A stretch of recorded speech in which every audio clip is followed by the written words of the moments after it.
Anggota Komisi 10 DPR RI meminta pemerintah menyiapkan kebijakan dan langkah cadangan yang tepat untuk menjaga keberlanjutan konservasi badak di Taman Nasional Ujung Kulon, di mana Taman Nasional Ujung Kulon merupakan salah satu potensi wisata di Kabupaten Pandeglang. DPR RI mendorong revisi Undang-Undang Pendidikan Kedokteran dalam mendukung pemenuhan tenaga dokter dengan standar kualitas yang baik.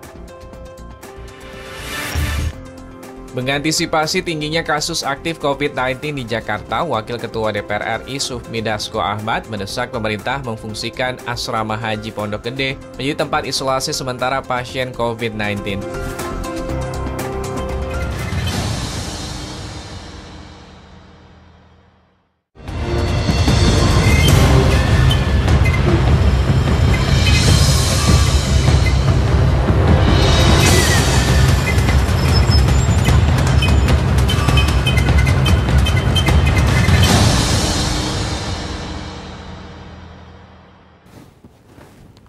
Halo, selamat pagi pemirsa, apa kabar? Semoga Anda dalam kondisi yang senantiasa sehat selalu.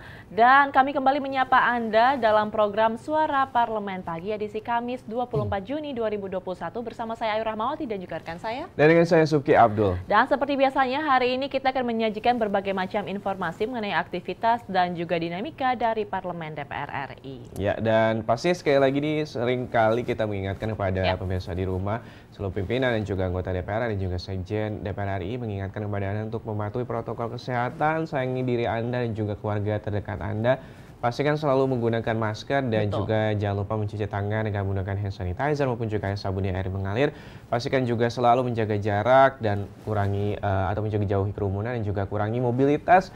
Ini lagi-lagi terkait dengan bagaimana lonjakan kasus COVID-19 di seluruh Indonesia. Kemarin terakhir tercatat 15.000 lebih ya, Yuk ya. Betul sekali, yang sudah positif kasus pertambahannya setiap hari ini semakin terus meningkat dan kita juga sekarang kalau misalkan melihat ini angka positif di Indonesia sudah mencapai lebih dari 2 juta kasus.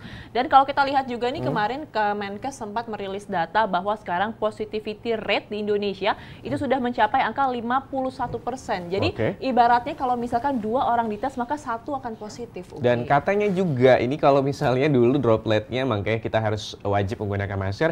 Papasan aja itu bisa sekarang karena ini varian Delta katanya memang mutasinya lebih cepat seperti itu. Kita harap sekali lagi mau memberikan doa dan juga dukungan nih buat tenaga kesehatan yang pastinya sudah mungkin juga sudah lelah dan juga letih terkait dengan bagaimana ini pandemi COVID-19 ini gelombang kedua di Indonesia. Tapi nanti kita akan bahas kali ini topik utamanya di wilayah Bangkalan Madura yang juga terjadi lonjakan COVID-19 yang juga cukup signifikan.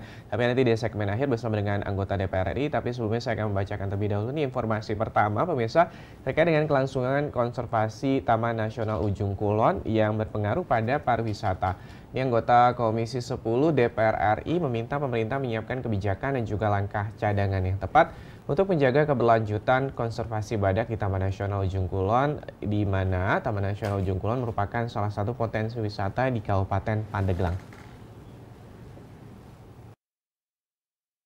Anggota Komisi 10 DPR RI meminta pemerintah menyiapkan kebijakan dan langkah cadangan yang tepat untuk menjaga keberlanjutan konservasi badak di Taman Nasional Ujung Kulon, di mana Taman Nasional Ujung Kulon merupakan salah satu potensi wisata di Kabupaten Pandeglang. Dalam kunjungan kerja spesifik ke Pandeglang, Banten, Andreas Pereira menilai kawasan konservasi Taman Nasional Ujung Kulon menjadi magnet tersendiri bagi peningkatan wisata di Tanjung Lesung. Jika kerjasama konservasi Taman Nasional Ujung Kulon dengan WWF diputus, pemerintah harus memastikan program konservasi dan pemberdayaan masyarakat penyangga Taman Nasional Ujung Kulon tetap berjalan dengan baik. Daya tarik untuk Tanjung Lesung adalah Ujung Kulon seharusnya. Itu yang menjadi jualan kita gitu. Nah, oleh karena itu aset ini yang harus dijaga betul. Tapi sekaligus sebagai konservasi untuk Taman Nasional yang merupakan aset terbesar bukan hanya bangsa Indonesia tapi aset dunia. Sementara itu, Kepala Bidang Destinasi dan Ekonomi Kreatif Dinas Pariwisata Kabupaten Pandeglang, Rosi Sukmawati menyatakan, pemutusan kerjasama konservasi Taman Nasional Ujung Kulon dengan WWF dikhawatirkan berpengaruh terhadap kelangsungan badak di Taman Nasional Ujung Kulon dan kebiasaan masyarakat di 12 desa penyangga Taman Nasional Ujung Kulon dalam mengelola alam tanpa merusaknya. Penyangga dari Taman Nasional Ujung Kulon, walaupun WWF seharusnya bergeraknya adalah untuk konservasi badak. tetapi sangat membantu Kabupaten Pandeglang menggerakkan masyarakat sekitar buffer zone-nya yang ada di TNUK. Dari Provinsi Banten, Nuki Tampu Bolon, TVR Parlemen, melaporkan. Pemirsa, dari berita dari Taman Nasional Ujung Kulon, kita beralih mengenai Indonesia kekurangan tenaga dokter. DPR RI mendorong revisi Undang-Undang Pendidikan Kedokteran dalam mendukung pemenuhan tenaga dokter dengan standar kualitas yang baik. Berikut laporan selengkapnya. DPR RI mendorong revisi Undang-Undang Pendidikan Kedokteran dalam mendukung pemenuhan tenaga dokter dengan standar kualitas yang baik. Ditemui saat menghadiri webinar dengan tema polemik revisi Undang-Undang Kedokteran di Gedung DPR RI Senayan, Jakarta, anggota Badan Legislasi DPR RI Firman Subagio mengungkapkan Undang-Undang Nomor 20 Tahun 2013 tentang pendidikan kedokteran menuai pro dan kontra yang justru dinilai tidak menyederhanakan proses pendidikan kedokteran. Firman menjelaskan banyak aturan yang menyebabkan mahasiswa kesulitan dalam melakukan praktik. Terkait dengan dokter layanan primer, Firman mendorong jumlah tenaga dokter dapat terpenuhi sesuai ketentuan WHO, yaitu 1 dokter untuk melayani 1.000 orang. Kita bisa menemukan rumusan baru di dalam undang-undang ini, mana yang harus kita kedepankan. Oleh karena itu, kalau dokter layanan primer itu nanti diberlakukan, maka ini akan mempersulit karena dokter itu belum mencukupi daripada kebutuhan standar WHO. Wakil Ketua Komisi 10 DPR RI Hetifah Saifudian menyampaikan, banyak hal yang perlu diatur dalam revisi Undang-Undang Pendidikan Kedokteran berkaca pada beberapa permasalahan seperti kurangnya jumlah dokter, kualitas sumber daya manusia, dan masalah penggunaan teknologi penunjang kedokteran. Hetifah menginginkan kesamaan standar dokter lulusan seluruh universitas yang ada di Indonesia dengan lulusan dokter di negara lainnya. Kita juga ingin dokter yang dihasilkan itu bermutu. Apalagi sekarang kita sudah memasuki era globalisasi ya. Jadi penting gitu untuk menyamakan standar dokter-dokter lulusan dari berbagai perguruan tinggi di Indonesia dengan negara-negara lain. Helmi dan Dwi, TVR Parlemen melaporkan. Kita ke informasi selanjutnya yang datang dari pimpinan DPR RI yang usul asrama haji difungsikan jadi tempat isolasi COVID mengantisipasi tingginya kasus aktif COVID-19 di Jakarta. Wakil Ketua DPR RI Sufmi Dasko Ahmad mendesak pemerintah memfungsikan asrama haji Pondok Gede menjadi tempat isolasi sementara pasien COVID-19. Dan usulan tersebut disampaikan dengan harapan pasien COVID-19 dapat tertangani lantaran dalam beberapa waktu belakangan angka penularan COVID-19 ini meningkat drastis. Kita simak informasi selengkapnya berikut ini. Mengantisipasi tingginya kasus aktif COVID-19 di Jakarta, Wakil Ketua DPR RI Sufmi Dasko Ahmad mendesak pemerintah memfungsikan asrama haji Pondok Gede menjadi tempat isolasi sementara pasien COVID-19. Sufmi Dasko Ahmad mengatakan, pemerintah perlu mengkaji usulan dari sejumlah pihak sebagai opsi alternatif menekan laju penyebaran COVID-19. Sufmi Dasko menekankan langkah-langkah yang diambil pemerintah saat ini harus sepenuhnya mengutamakan kepentingan dan keselamatan masyarakat. Ada pendapat masyarakat, pendapat pakar, salah satu gagasan yang mungkin perlu dikaji untuk menjadi salah satu opsi dalam menekan laju COVID-19.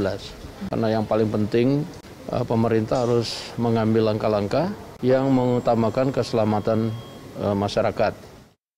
Menurut Sufmi Dasko, penanganan pasien COVID-19 di asrama haji dapat dikoordinir langsung oleh pemerintah melalui Kementerian Agama dan pengurus Rumah Sakit Haji Pondok Gede. Dasko menambahkan usulan ini disampaikan untuk merespon pemerintah yang berencana menambah tempat isolasi apabila Rumah Sakit Darurat Wisma Atlet Kemayoran dan sejumlah rumah sakit lain tidak lagi mampu menangani pasien COVID-19. Untuk menampung yang tidak tertampung ini, saya usulkan memang asrama haji Pondok Gede yang memang kapasitasnya memenuhi persyaratan dan dia ada di bawah rumah sakit haji dan tentunya lebih baik yang dikoordinir oleh pemerintah pusat supaya kemudian segala sesuatunya bisa berjalan dengan lebih lancar. Zikri dan Yaserto Denus, TVR Parlemen melaporkan.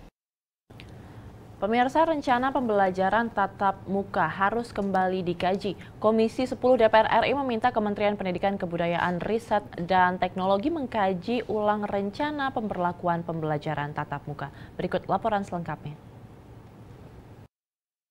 Komisi 10 DPR RI meminta Kementerian Pendidikan, Kebudayaan, Riset, dan Teknologi mengkaji ulang rencana pemberlakuan pembelajaran tatap muka atau PTM. Sehubungan dengan melonjaknya kasus COVID-19 varian baru di tanah air. Anggota Komisi 10 DPR RI, Iliza Saaduddin Jamal, meminta pemerintah untuk waspada dan tidak terburu-buru dalam menerapkan kebijakan pembelajaran tatap muka.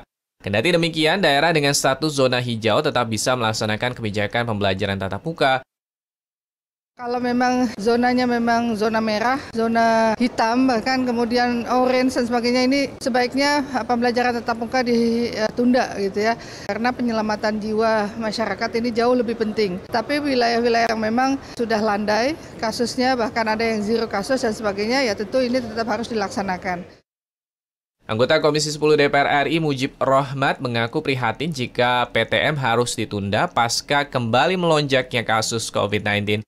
Pasalnya, pembelajaran secara daring yang selama ini dilakukan dinilai kurang efektif, terutama dalam memberikan pendidikan karakter terhadap anak. Mujib Rohmat berharap pandemi COVID-19 dapat segera usai agar anak-anak dapat kembali beraktivitas di sekolah. Karena itu kita memang semuanya berdoa moga-moga ini segera selesai dan kita kembali normal lalu dengan tatap muka. Menghendaki supaya kita segera melakukan pendidikan dengan cara tatap muka dengan tujuan untuk tadi yaitu di satu sisi anak itu harus pinter tapi di sisi lain harus dia berkarakter. Oki Zulindra dan Bahri TVR Parlemen melaporkan. Kita beralih ke informasi ini datang dari terkait kerugian badan usaha milik negara akibat pandemi harus tetap dievaluasi. Pimpinan DPR RI menilai kerugian yang dialami sejumlah badan usaha milik negara yang terdampak pandemi COVID-19 dapat dimaklumi. Situasi pandemi yang saat ini dinilai menyulitkan kinerja dan juga keuangan BUMN, namun bukan berarti perusahaan-perusahaan plat merah tersebut ini lolos dari pengawasan dan juga evaluasi. Berikut kita simak liputan selengkapnya. Dalam rangka mengenalkan fungsi diplomasi parlemen yang dijalankan BKSAP DPR RI kepada masyarakat, Badan Kerjasama Antar Parlemen atau BKSAP DPR RI menyelenggarakan BKSAP Day di kantor Gubernur Provinsi Banten. Usai memimpin pertemuan tim kunjungan kerja BKSAP DPR RI dengan Gubernur Banten yang diwakili jajarannya serta perwakilan mahasiswa di Kota Serang, Banten, Wakil Ketua BKSAP DPR RI Mardani menjelaskan, kunjungan ini dimaksudkan untuk mendekatkan hubungan BKSAP DPR RI dengan masyarakat, serta mensosialisasikan kinerja BKSAP DPR RI dalam melakukan diplomasi dengan parlemen-parlemen dunia. Kita banyak melakukan diplomasi keluar, sementara fungsi kita sebagai legislatif sudah jembatan. Jadi bersyukur tadi mereka menyatakan semua baru kenal BKSAP dan betapa strategisnya BKSAP. Nah, yang kedua kita jelaskan apa saja yang sudah kita kerjakan di BKSAP dalam rangka mendukung diplomasi pemerintah melalui second track diplomasi atau diplomasi parlemen. Lebih lanjut, Mardani mengatakan, nantinya BKSAP DPR RI juga akan mendorong forum parlemen dunia untuk mengadopsi kesepakatan-kesepakatan bersama dalam memajukan potensi perekonomian lokal, salah satunya yang terdapat di Provinsi Banten. Wisata religiusnya besar, wisata alamnya besar, wisata kuliner besar, akar intelektualnya bagus, tinggal memang kita harus lebih menyambungkan antara potensi Banten dengan pemerintah pusat. Dari Provinsi Banten, Afi TVR Parlemen melaporkan. Pemirsa, mengenai RUU Landas Kontinen Jaga Keamanan di Perbatasan Indonesia, Panitia Khusus DPR RI melakukan kunjungan spesifik ke Manado, Sulawesi Utara untuk menyerap masukan serta data yang valid dan akurat sebagai masukan dari rancangan Undang-Undang Landas Kontinen Indonesia. Berikut laporan selengkapnya. Badan Keahlian Sekretariat Jenderal DPR RI menandatangani nota kesepahaman kerjasama dengan Universitas Sultan Ageng Tirtayasa. Harapannya, universitas dapat membantu sebagai sumber akademik yang saintifik dan valid bagi BK Setjen DPR RI dalam melaksanakan tugas keahlian. Usai pertemuan dengan akademisi kampus Untirta Serang, Banten, Kepala Badan Keahlian Sekretariat Jenderal DPR RI Inocensius Samsul mengatakan, kerjasama yang dilakukan akan berdampak baik bagi kedua belah pihak untuk meningkatkan mutu dan kualitas pelayanan terhadap tugas dan fungsi Dewan. Pembuatan naskah akademik, penelitian, ataupun dukungan keahlian lainnya untuk Dewan itu kita berharap juga bisa di-backup atau bisa mendapatkan resources yang kuat dari universitas ya, termasuk Sultan Ageng Tirtayasa ini. Inosensius Samsul menjelaskan, padatnya permintaan penyusunan RUU menjadi salah satu penyebab dilakukannya kerjasama atau MOU dengan sejumlah universitas. Untuk itu, kerjasama pada level teknokratik dengan universitas diharapkan bisa membantu proses pengumpulan bahan naskah akademik dalam penyusunan undang-undang.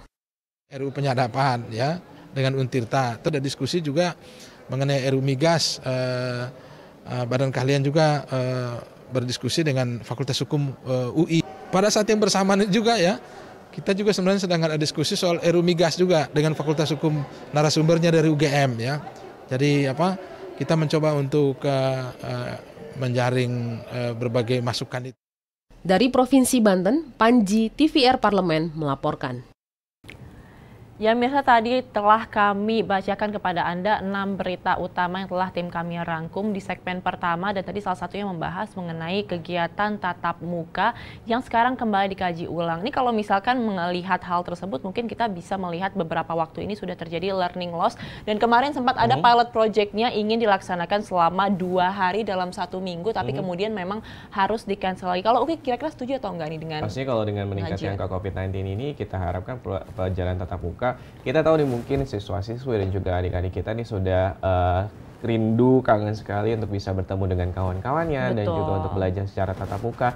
Tapi pastinya ini juga nantinya akan mengkhawatirkan juga untuk kondisi anak-anak juga kalau misalnya ternyata tetap dipaksakan pelajaran tatap muka. Jangan sampai ya kalau misalkan memang dipaksakan nanti sekolah-sekolah ini dibuka, justru malah menjadi klaster baru penyebaran COVID-19. Jadi memang resikonya sangat tinggi sekali ya.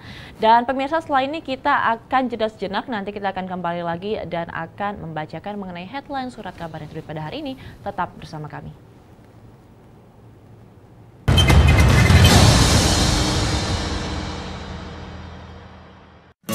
Indonesia siap memasuki tatanan hidup baru di tengah pandemi corona. Apa kita sudah paham persiapan dan protokol kesehatan yang harus dilakukan di lingkungan kerja? Pastikan kondisi tubuh sehat saat berangkat ke kantor. Gunakan masker, membawa perlengkapan makan sendiri, sediakan hand sanitizer, dan selalu mencuci tangan. Saat akan melakukan ibadah, ingatlah untuk saling menjaga jarak aman dan membawa perlengkapan ibadah sendiri. Karena tempat ibadah sudah tidak menyediakan alat ibadah untuk mengurangi penyebaran virus corona. Semoga kita semua mampu memutus mata rantai penyebaran COVID-19 dan roda perekonomian pun tetap berputar.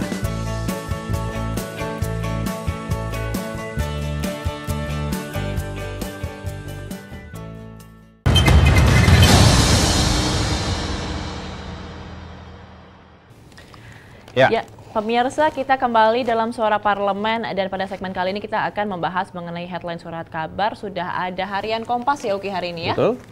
Ini terkait dengan bagaimana penyerapan anggaran COVID-19 di daerah ternyata minim kalau misalnya melihat anggaran-anggaran pagu anggaran ini di kesehatan, perlindungan sosial, dan dukungan UMKM dan juga korporasi, program prioritas, dan juga insentif usaha. Itu adalah sejumlah pagu anggaran yang dialokasikan untuk penanganan COVID-19. Selengkapnya kita akan bedah di headline surat kabar harian Kompas.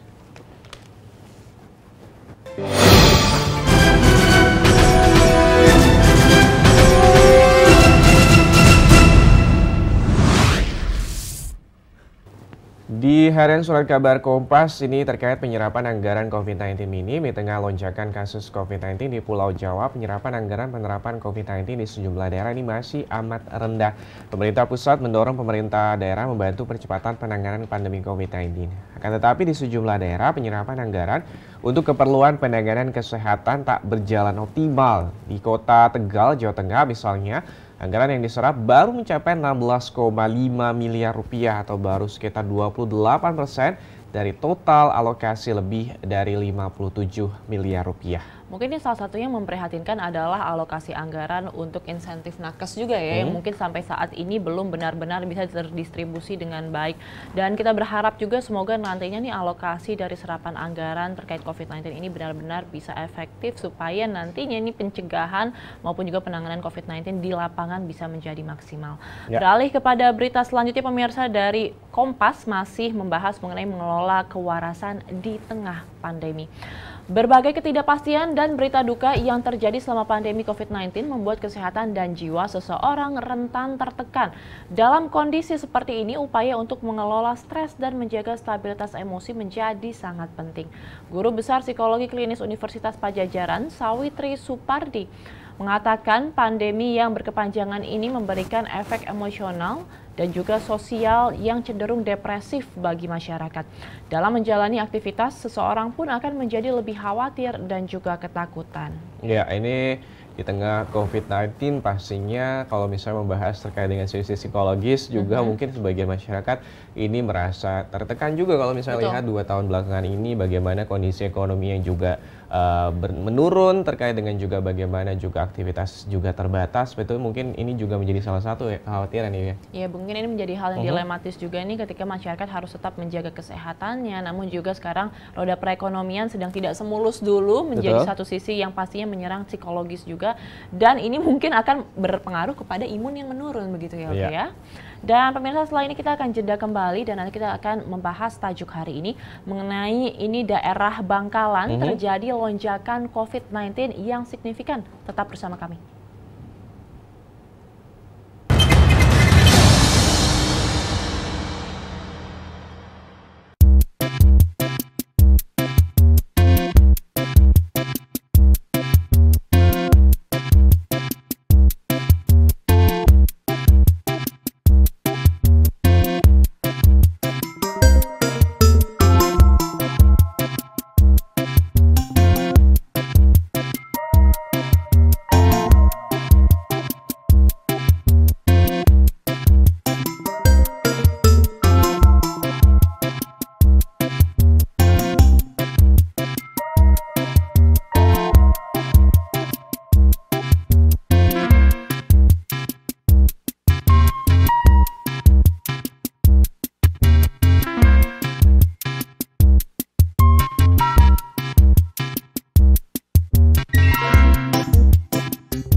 Ya, mirsa, kita kembali membahas mengenai tajuk hari ini, Bangkalan terjadi lonjakan COVID-19 yang signifikan. Ini salah satu daerah di Jawa Timur yang sekarang ini mengalami lonjakan. Kemarin sempat tercatat per tanggal 22 Juni sudah ada lebih dari 960 kasus baru yang ditemukan. Ya, ini juga melihat juga bagaimana nih kericuhan juga sempat terjadi nih di Jembatan Suramadu, di mana masyarakat merusak terkait dengan fasilitas-fasilitas yang ada di Jembatan Suramadu. Dan kita seperti apa sebenarnya kejadian yang terjadi di wilayah Bangkalan, Madura ini, kita akan simak terlebih dahulu tajuk yang berikut ini.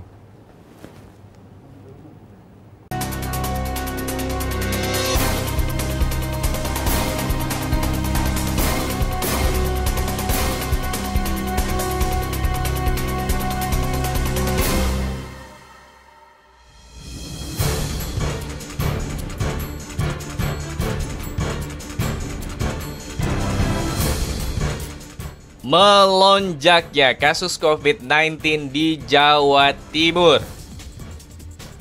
Pemerintah Provinsi Jawa Timur harus berkoordinasi dengan Satgas COVID-19 karena di Kabupaten Bangkalan terjadi lonjakan COVID-19 yang signifikan, termasuk upaya antisipasi penyebaran ke wilayah terdekat, yakni Surabaya. Koordinasi langsung ini penting mengingat hari ini lonjakan COVID-19 di Bangkalan benar-benar mengkhawatirkan. Apalagi dengan jebolnya posko swab di Jembatan Suramadu. Padahal harus ada tindakan pencegahan yang perlu dilakukan dengan cepat, ialah menutup akses pintu keluar Bangkalan menuju Surabaya di pintu gerbang Jembatan Suramadu. Padahal, angka kasus COVID-19 di Bangkalan usai libur Lebaran 2021 memang sangat mengkhawatirkan. Yakni, terdapat 34 kasus kematian dalam 14 hari, dan dalam sepekan terdapat 169 kasus aktif. Per hari Minggu yang lalu, malah terdapat tambahan 28 kasus COVID-19 baru lagi. Dan penderita kebanyakan memang dari Kecamatan Arosbaya. Dengan demo yang dilakukan masyarakat Madura yang merusak posko swab membuktikan semakin hilangnya wibawa Pemda Jawa Timur. itu harus ada pengerahan aparat dari pemerintah pusat untuk mencegah penyebaran lebih jauh lagi. Mengingat kepercayaan masyarakat Madura luntur, apalagi dengan viralnya video petugas tes swab yang belum dites swab.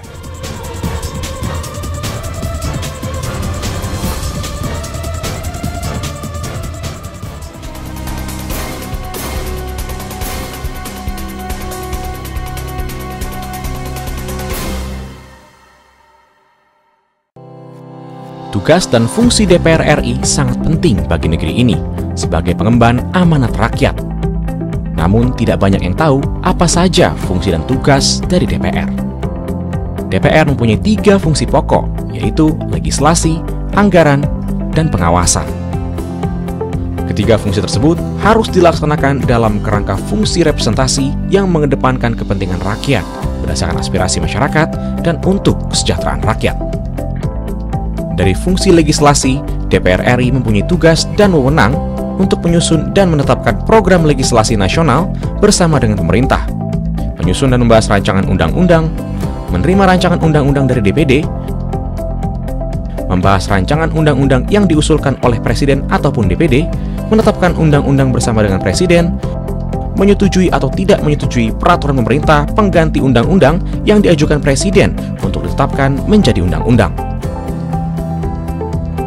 Sementara, fungsi anggaran membahas dan memberikan persetujuan atau tidak memberikan persetujuan terhadap rancangan undang-undang tentang APBN yang diajukan Presiden, memperhatikan pertimbangan DPD atas rancangan undang-undang tentang APBN dan rancangan undang-undang terkait pajak, pendidikan, dan agama, menindaklanjuti hasil pemeriksaan atas pengelolaan dan tanggung jawab keuangan negara yang disampaikan oleh BPK, memberikan persetujuan terhadap pemindah-tanganan aset negara maupun terhadap perjanjian yang berdampak luas bagi kehidupan rakyat yang terkait dengan beban keuangan negara.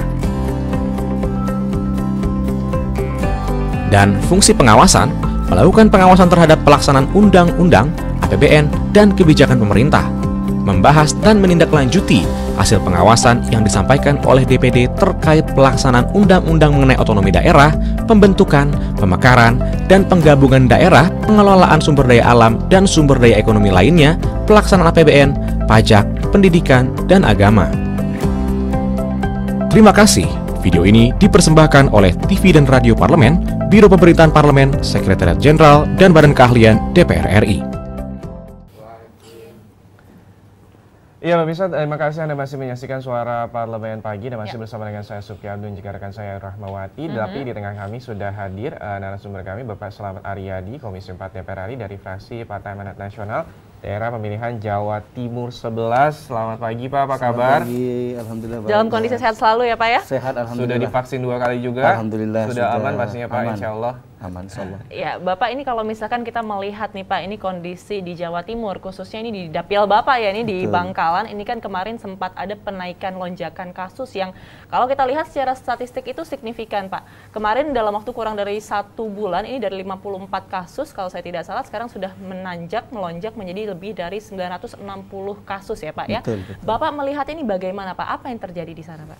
Iya, kita melihat secara sosial dulu Pak, bahwa hari ini masyarakat Madura ini merasa ketakutan dengan adanya lonjakan paparan virus COVID-19 ini. Karena apa?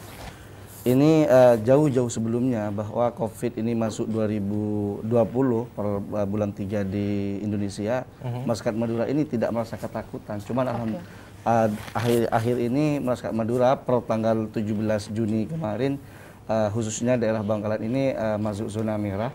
Yang terjadi hari ini yang pertama yaitu pasca kemarin kita menghadapi Hari Raya Idul Fitri, tentunya ini menjadi lalu lalang yang sangat tinggi, aktivitas masyarakat sangat tinggi, sehingga ini di luar prediksi, sehingga terjadilah lonjakan penyebaran COVID-19 di Madura. Secara sosial kita melihat bahwa hari ini sebetulnya yang terjadi bagi masyarakat Madura ini mereka di sisi lain takut terhadap penyebaran COVID-19, tapi di sisi lain mereka takut juga tidak makan, Pak. Sehingga kadang ini karena juga kurang kesadaran diri dari kita juga untuk meningkatkan kesadaran diri dalam hal untuk meningkatkan ataupun mematuhi protokol kesehatan, sehingga terjadi hal yang seperti ini. Oke, jadi sebenarnya balik lagi Pak soal dilematis itu ya, kesehatan dan juga ekonomi yang juga saling berhubungan. Tapi kalau misalnya Bapak sendiri melihat sejauh ini pemerintah ataupun juga pemerintah daerah, baik dalam hal ini misalnya di Madura sendiri, sejauh ini terhadap masyarakatnya bagaimana Pak terkait ketegasannya, terkait dengan protokol kesehatan? Kalau Pak Salam sendiri melihatnya sejauh ini bagaimana Pak? Terkait masalah kinerja ataupun ketegasan dari pemerintah daerah, baik melalui gubernur ataupun pemerintah daerah 4 kabupaten ini, sudah kami rasa sudah signifikan untuk aktivitas, untuk himbauan, untuk terus menyerukan bahwa untuk mematuhi protokol kesehatan. Cuman kadang memang namanya manusia, Mas, kita juga kadang lalai kan, kadang kita karena tadi saya sampaikan karena kebutuhan ekonomi tersebut sehingga kita membuat lalai dengan adanya aturan untuk mematuhi protokol kesehatan. Kalau pemerintah dari 4 kabupaten saya nyatakan sebagai wakil wakil dari masyarakat Madura, saya juga memantau di sana, alhamdulillah sungguh signifikan gitu. Baik Pak, kalau misalkan tadi Bapak mengatakan bahwa akhir-akhir ini ketakutan masyarakat ini mulai meningkat terhadap pandemi COVID-19, namun juga dilematis dengan sisi ekonominya. Apakah dengan ketakutan yang meningkat tersebut, maka tracingnya atau juga orang-orang yang ditesnya makin tinggi di daerah dapil Bapak ini, dan juga bagaimana aktivitas ekonominya Pak? Apakah sekarang roda perekonomian di sana berjalan masih baik-baik saja, atau mungkin sudah terlihat tanda-tanda sedikit kolaps Pak? Untuk sementara terkait masalah aktivitas ekonomi memang ada dampak, ada dampak memang bisa dikatakan secara makro bisa dikatakan berjalan dengan lancar, tapi secara mikro ini dampaknya sangat berpengaruh bagi masyarakat. Karena apa? Khususnya daerah Bangkalan ini karena sudah masuk red zone, zona merah, tentunya aktivitas perekonomian ini sudah mulai terhambat, juga aktivitas pariwisata, kos-kosan, semuanya itu sudah mulai sedikit menurun aktivitas, karena himbauan dari pemerintah untuk terus melakukan menghindari adanya kerumunan massa, juga menghindari adanya penyebaran yang di tempat umum gitu, Mbak. Oke, kalau misalnya tadi ngomongin soal ekonomi dan juga terkait dengan tracingnya, kalau misalnya ngomongin soal sejauh ini Pak di Bangkalan sendiri, di Madura, vaksinasi berjalan dengan aman atau bagaimana tingkat kesadaran masyarakat atau keinginan masyarakat untuk melakukan vaksinasi di Kalau terkait masalah vaksinasi ini dari tingkat kabupaten, kecamatan hingga desa ini masif Pak, masif. Jadi kesadaran diri mereka untuk dilakukan vaksinasi ini sedikit penolakan. Alhamdulillah semua masyarakat beberapa sudah dilakukan vaksin. Memang ada sebagian berbicara tentang angka secara pasti kami tidak menyebutkan angka karena kami belum melakukan koordinasi dengan Dinas Kesehatan. Tentunya berbicara secara informasi di media massa bahwa dari 4 kabupaten khususnya Bangkalan ini juga sudah dilakukan vaksinasi di tingkat kecamatan sampai tingkat desa. Bahkan juga perangkat desanya pun sudah menyerukan bahkan memfasilitasi untuk melakukan vaksinasi tersebut. Jadi sejauh ini sosialisasi yang dilakukan oleh misalnya tim Satgas Covid maupun juga Dinas Kesehatan daerah terkait juga sudah begitu informatif untuk akhirnya bisa memberikan bagaimana bahwa vaksinasi ini aman seperti itu ya Pak? Iya, sudah. Oke, baik Pak, ini kalau misalkan kita melihat sekarang ini melalui beberapa indikator ya Pak ya, ini ada beberapa yang mengatakan bahwa sekarang Bangkalan sudah menjadi zona hitam seperti itu Pak. Namun kalau kita lihat juga dari lonjakan kasusnya ini, Bu Hovifah sendiri sebagai Gubernur Jawa Timur, ia menolak bahwa Bangkalan dikatakan sebagai zona hitam begitu Pak. Menurut Bapak, ini bagaimana Pak? Sebenarnya apakah masih zona merah atau sebenarnya sudah naik lagi jadi zona hitam? Sebetulnya terkait masalah untuk antara zona hitam dan zona merah ini juga sempat disanggah oleh pemerintah kabupaten bahwa Bangkalan belum pernah ditetapkan sebagai status zona hitam. Tapi kita melihat bahwa hari ini bagi saya secara kacamata politik, kami melihat hari ini kita tidak usah memperdebatkan antara Bangkalan zona hitam ataupun zona merah. Yang terpenting kita penanganannya. Yang pertama. Yang kedua, hari ini ketika kita melihat adanya Bangkalan ini zona merah, tentunya lalu lalang termasuk aktivitas masyarakat ini sudah mengurangi. Cuman kita berharap bagi pemerintah hari ini bagaimana khususnya wilayah kecamatan ini sekarang tinggal 5, yang zona merah ada 5 kecamatan, Mbak. Tentunya yang kita harapkan ketika mereka dilakukan ada PPKM atau pembatasan pemberlakuan kegiatan masyarakat ataupun aktivitas lainnya, tentunya yang kita harapkan ada stimulus respon bagi pemerintah bagaimana masyarakat yang ada di zona merah ini diberlakukan khusus, Pak. Artinya apa? Kesejahteraan mereka, aktivitas ekonomi mereka, bagaimana kebutuhan gizi mereka untuk tetap bisa survive dalam hal seperti ini. Oke. Pak Salman, nanti kita masih lanjutkan terkait dengan bagaimana ini ada video terkait kesusahan di wilayah Jembatan Suramadu. Tapi jangan dijawab sekarang Bapak, nanti kita akan kembali lagi. Pemirsa, pastikan Anda tetap bersama kami dalam Suara Parlemen Pagi.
Dan masih bersama kami dalam Suara Parlemen Pagi, masih ada Bapak Selamat Aryadi, ini putra asli Bangka Madura. Pak, ini kalau misalnya melihat video yang beredar terkait dengan bagaimana kekisruhan di wilayah Jembatan Suramadu, ini kalau misalnya melihat ini apa yang terjadi sebenarnya Pak sama masyarakat Bangka Madura terkait dengan apa memang sebegitu emosionalnya kah terkait dengan penerapan penyekatan ini dan juga PPKM ini, atau Bapak bisa jelaskan sendiri sebenarnya apa sih sebenarnya yang terjadi di sana seperti itu Pak? Iya. Sebelum kita menjawab, saya ingin menempatkan posisi di tengah ini, Mas. Karena apa? Terkait adanya penyerangan terhadap posisi pos penyekatan di wilayah Suramadu ini, memang ada beberapa oknum menyatakan itu adalah adanya aksi kekerasan dilakukan oleh masyarakat Madura. Kita perlu untuk melihat secara jauh bahwa bukan berarti adanya penyerangan ataupun aksi-aksi brutal yang dilakukan oleh oknum-oknum tertentu di daerah penyekatan Suramadu ini bukan murni aksi brutal dari masyarakat Madura, tetapi memang kita lihat bahwa masyarakat ini minta dievaluasi.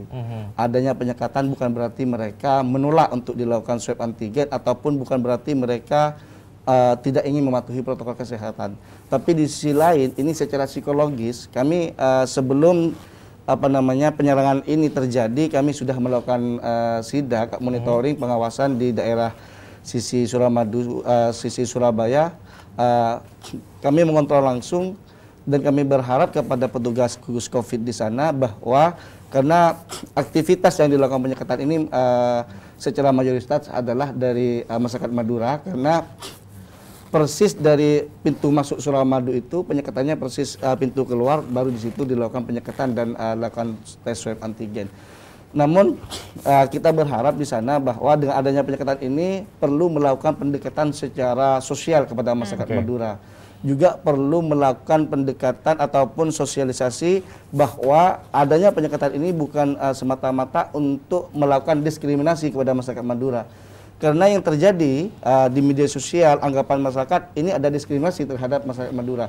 Tentunya berujung dari itu dengan adanya tanggapan respon dari masyarakat Madura untuk minta dievaluasi adanya penyekatan ini, sudah melakukan audiensi, sudah menghadap Bapak Wali Kota Surabaya, mungkin responnya merasa kurang puas sehingga terjadilah aksi-aksi seperti itu. Sebetulnya kalau saya melihat, kalau boleh saya katakan bahwa penyekatan itu tidak terlalu efektif. Karena apa? Ketika kita melihat, Mas, pagi itu lalu lalang masyarakat itu melintasi Suramadu itu, ketika lihat bahkan di media massa antrian panjang sampai di tengah Suramadu, sehingga membuat gerakan secara emosional bagi masyarakat Madura ini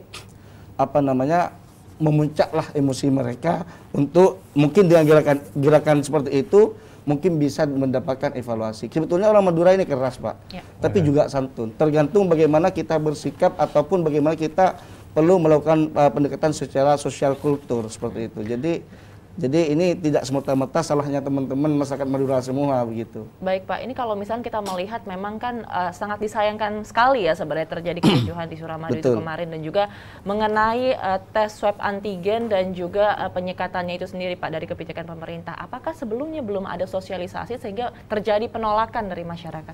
Sebetulnya sosialisasi ada Mbak, tapi kurang masif. Karena apa? Karena kadang kita sosialisasinya hanya di media massa atau di media sosial. Tentunya ada hal yang jauh lebih penting, kita perlu melakukan kerjasama dengan pemerintah daerah di 4 kabupaten di Madura, juga melibatkan para tokoh-tokoh masyarakat, melibatkan juga para tokoh-tokoh pemuda untuk memberikan edukasi dan kampanye ini, gerakan kampanye sosial ini terhadap adanya penyekatan di wilayah Suramadu. Oke, jadi video yang beredar terkait dengan kekisruhan dan juga kemarahan warga Bangkalan Madura ini mungkin merupakan kayak semacam puncak dari kemarahan ataupun juga emosi masyarakat yang selama ini mungkin merasa sudah lelah ataupun juga bolak-balik untuk mencari nafkah dan juga karena pastinya setiap hari itu Mas, mereka yang dia tempat tinggalnya di Bangkalan, kerja di Surabaya kan pasti setiap hari mereka bolak-balik Surabaya. Tentunya kata orang Madura tetap ioker elong itu Mas. Apa tuh Pak? Jadi Madura itu sedang ramai sekarang Mas. Kosong ker oker elong. Iya. Jadi istilahnya itu kita swab antigen itu dianggap istilah Maduranya ker oker elong. Bahkan ada nyanyiannya sekarang lagunya itu Mas. Jadi mereka bukan tidak mau. Kalau kita setiap hari, coba kita bayangkan dengan aktivitas ribuan masyarakat yang dilakukan penyekatan dengan ratusan nakes yang sudah siap melakukan swab antigen. Kita kan butuh pakai perasaan Mbak untuk melakukan swab antigen. Kalau mereka lelah, bagaimana kondisi para pasien, para masyarakat yang dilakukan swab antigen ini, kan bisa saja iritasi dan sebagainya, kan begitu yang diharapkan mereka. Sehingga alhamdulillah per hari ini pemerintah Jawa Timur, pemerintah Wali Kota Surabaya dan Bangkalan sudah sepakat untuk tidak melakukan penyekatan lagi di sisi Suramadu dan hanya fokus di beberapa titik zona merah di perkecamatan untuk melakukan penyekatan ataupun melakukan swab antigen secara berkala. Oke, jadi sekarang sudah diberlakukan terkait dengan bagaimana surat izin keluar masuk itu ya Pak, dan yang berlaku selama 7 hari. Jadi kalau misalnya masyarakat ini melakukan aktivitas dari Bangkalan menuju ke Surabaya, ini harus saja menunjukkan. Tapi sejauh ini menurut Bapak, pemberlakuan SKM ini akan efektif terkait dengan bagaimana untuk kalau saya melihat insya Allah lebih efektif daripada adanya penyekatan kemarin, karena masyarakat sudah merasakan ketenangan, masyarakat sudah kondusif dengan adanya aksi-aksi kemarin. Tentunya menjadi harapan saya juga dengan diberlakukan SIKM ini juga ada peningkatan untuk kesadaran diri bagi masyarakat bagaimana untuk betul-betul mematuhi protokol kesehatan. Oke, baik Pak, ini kalau misalkan kita lihat dari tadi kita sudah membicarakan dari sisi masyarakat dan juga dari sisi pemerintahnya itu sendiri. Kalau saya ingin lebih menelisik lebih dalam dari sisi tenaga kesehatannya bagaimana Pak? Apakah masih aman nih? Karena kan lonjakan kasusnya cenderung sangat signifikan dalam waktu yang lumayan singkat juga, dan mungkin sekaligus Bapak bisa memberikan tanggapan sekaligus juga harapan atas lonjakan kasus yang terjadi di Bangkalan ini. Iya, untuk masalah nakes tenaga kesehatan sebetulnya kita sudah ketahui bersama bahwa mereka juga banyak yang terpapar. Tentunya apalagi di daerah Bangkalan rumah sakitnya ini sudah mulai penuh Mbak dengan tampungan pasien-pasien COVID. Tentunya kita butuhkan uluran tangan dari masyarakat, dari pemerintah khususnya, bagaimana untuk tetap mematuhi protokol kesehatan, dan juga di sisi lain ketika kita berbicara tentang adanya pasien COVID ini juga kita perlu juga memperhatikan tenaga kesehatannya Mbak. Di sisi lain bagaimana mereka juga keluarganya, bagaimana tenaga kesehatan ini perlu diberlakukan khusus juga Mbak. Kalau perlu kita berharapkan juga diberikan perhatian khusus bagi pemerintah, khususnya pemerintah Bangkalan, bagaimana kesehatan mereka juga perlu diperhatikan juga. Oke.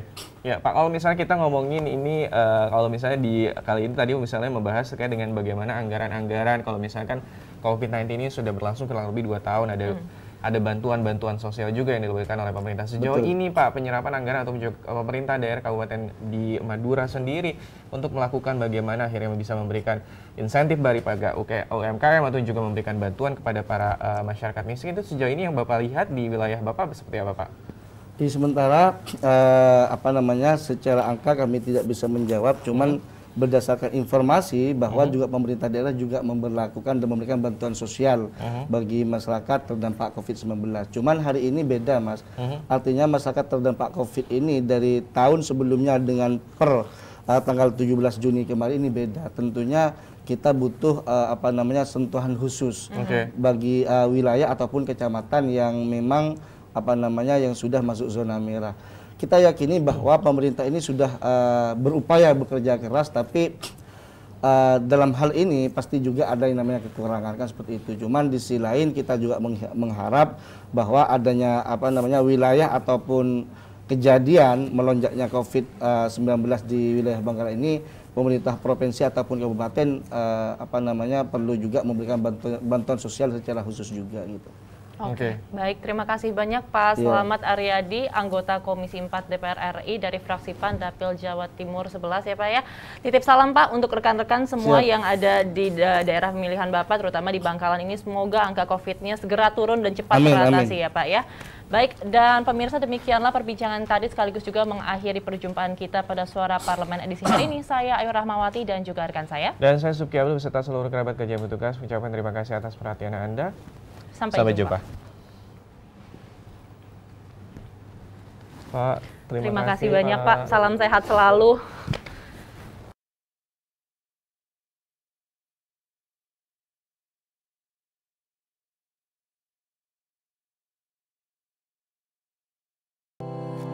Tugas dan fungsi DPR RI sangat penting bagi